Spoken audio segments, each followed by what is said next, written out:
Bom dia, boa tarde, boa noite, pessoinhas. Tudo bem com vocês? Bom, na aulinha de Sociologia de hoje, falaremos sobre o conceito de estratificação social. Começaremos com duas perguntas, ou melhor, qual dessas duas perguntas é a mais importante? Quem é você ou o que você tem? Quando pensamos sobre isso, é sempre aquela situação: quem sou eu? Eu sou o professor Bruno, eu dou aula de filosofia e sociologia.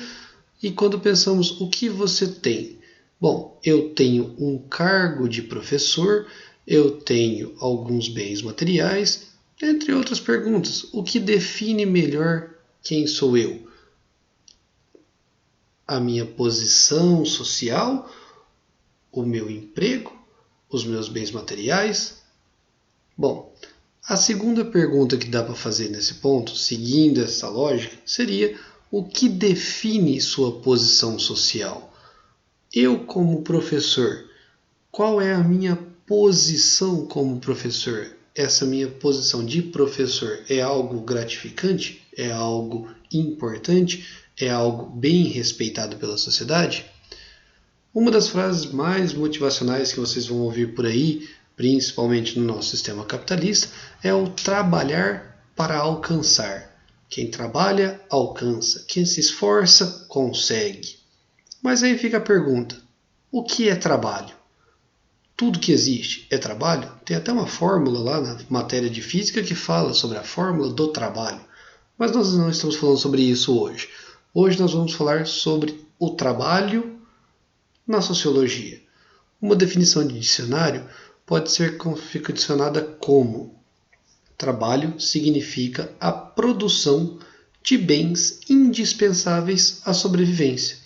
Então, quando você produz, ou melhor, quando você vende a sua força de trabalho, você trabalha durante 8 horas por dia em um determinado estabelecimento comercial e no final você recebe um salário por isso, você está gerando um bem, dinheiro, que é indispensável à sua sobrevivência. Por que isso é indispensável à sua sobrevivência? Porque você pode comprar comidas, você pode pagar pela sua moradia, você pode garantir remédios, transporte, entre outras coisas. Mas vamos voltar um pouquinho no passado agora. Vamos pensar de novo nessa questão da estratificação social. O que é uma estratificação social? Seria qual é a sua posição na sociedade. Pensemos então lá nas sociedades tribais.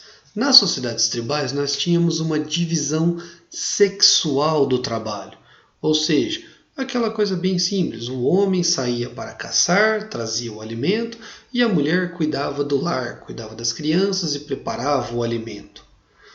Hoje, no nosso atual sistema capitalista, na nossa sociedade capitalista, nós já não temos mais essas divisões sexuais muito expostas. Nós temos mais uma divisão social. Segundo uma definição bem simples do Marx, uma sociedade dividida entre empregados e patrões, ou proletariado e burguesia. Qual que é o pró dessa sociedade capitalista? Esse avanço dessa sociedade tribal, essa divisão sexual, para um avanço da sociedade capital, por assim dizer. O pró é a otimização do trabalho. Antigamente nós tínhamos só os homens podiam caçar, mas às vezes o homem não estava preparado para aquilo, às vezes ele estava mais preparado ou mais próximo de cuidar da casa. Hoje, na sociedade capitalista, você pode escolher aquela atividade que mais te apraz, aquela sociedade que você, aquele trabalho que você é melhor. E isso otimiza o trabalho. Por exemplo, alguém que nasceu em o pai força a jogar futebol, o menino. Entretanto, ele tem mais vontade de trabalhar numa área de desenho, numa área de medicina, ou ele tenta prestar um concurso, um vestibular para uma área que satisfaça os seus interesses. E qual seria um ponto contra essa sociedade capitalista? Segundo o próprio Marx, essa sociedade capitalista gerou uma desigualdade econômica muito grande. Por quê? Principalmente pela desvalorização de certas ocupações. Algumas ocupações se tornaram motivo de desmerecimento.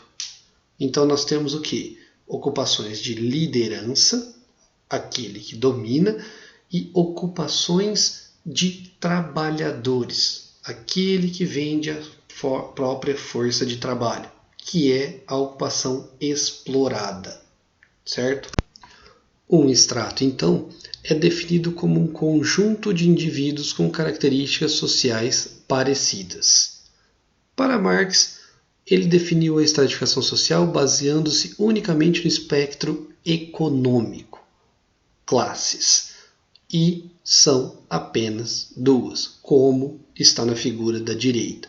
A burguesia, que é o topo da cadeia ou do extrato social, e o proletariado, que é a base.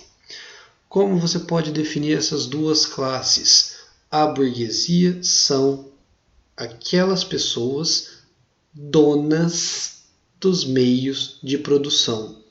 E o proletariado são todas aquelas pessoas que são obrigadas a vender sua força de trabalho.